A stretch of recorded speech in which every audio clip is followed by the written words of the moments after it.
C'est l'agent infiltré le plus malchanceux que j'ai jamais vu. Mais jusqu'à leur dernier souffle, les terroristes n'ont jamais su que l'homme qu'ils avaient tué avait une épouse qu'il ne fallait surtout pas provoquer. Elle s'appelle Annie, une soldate d'élite, capable d'affronter à elle seule une centaine d'ennemis. Aujourd'hui devait être le jour où son mari rentrait à la maison. Mais lorsqu'Annie attend devant la porte, la voiture officielle qu'elle connaît si bien n'arrive jamais. Un terrible pressentiment l'envahit aussitôt. Elle se précipite à l'intérieur. Mais ce qui l'attend, c'est la nouvelle de la mort de son mari. Il a été abattu. Annie reste figée, l'esprit complètement vide. Cette annonce tombe comme un coup de tonnerre et anéantit son dernier espoir. On lui explique que son mari travaillait sur une mission ultra secrète, liée à un mystérieux jeu, mais Annie refuse d'y croire.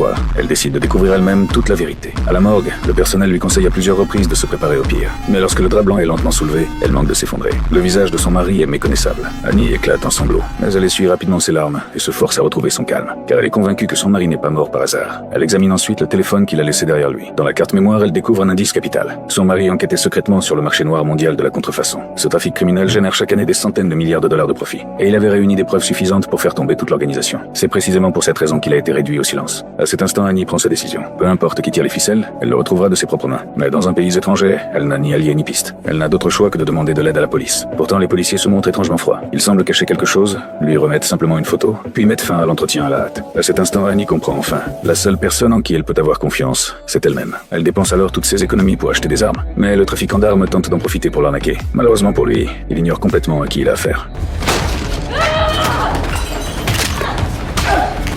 Annie reprend instantanément le contrôle de la situation et le force à révéler la cachette de sa cible. Elle retrouve rapidement le groupe, et eux ne savent pas encore que la mort est déjà à leur porte. Annie sort silencieusement une grenade. Tous les visages changent aussitôt de couleur. Elle retire lentement la goupille et exige une dernière fois le nom du véritable commanditaire. Mais même face à une mort imminente, personne ne prononce un seul mot. La seconde suivante, Annie lance la grenade sur la table sans la moindre hésitation. La peur de mourir fait aussitôt voler en éclats la résistance psychologique de tout le monde. Pour sauver sa peau, cet homme attrape même l'un de ses propres hommes et le pousse devant lui comme bouclier. Annie lève son pistolet et vise tous les ennemis. À cet instant, une femme dans le bar tente de lui tirer dessus par surprise. Mais elle est déjà trop tard. Annie fond sur elle en un éclair, et plusieurs coups de feu retentissent. En quelques secondes à peine, tous les ennemis s'écroulent. Il ne reste plus que cet homme. Il tente de s'enfuir, mais Annie l'abat d'une balle. Avant de mourir, il finit enfin par révéler la vérité. Le véritable cerveau de toute cette affaire, c'est la police. Annie se rend alors seule au commissariat. Elle utilise le téléphone de cet homme pour passer un appel. Cette fois, elle ne compte plus poursuivre l'enquête. Elle va tendre un piège afin de forcer le policier corrompu qui se cache au sein du commissariat à sortir de l'ombre.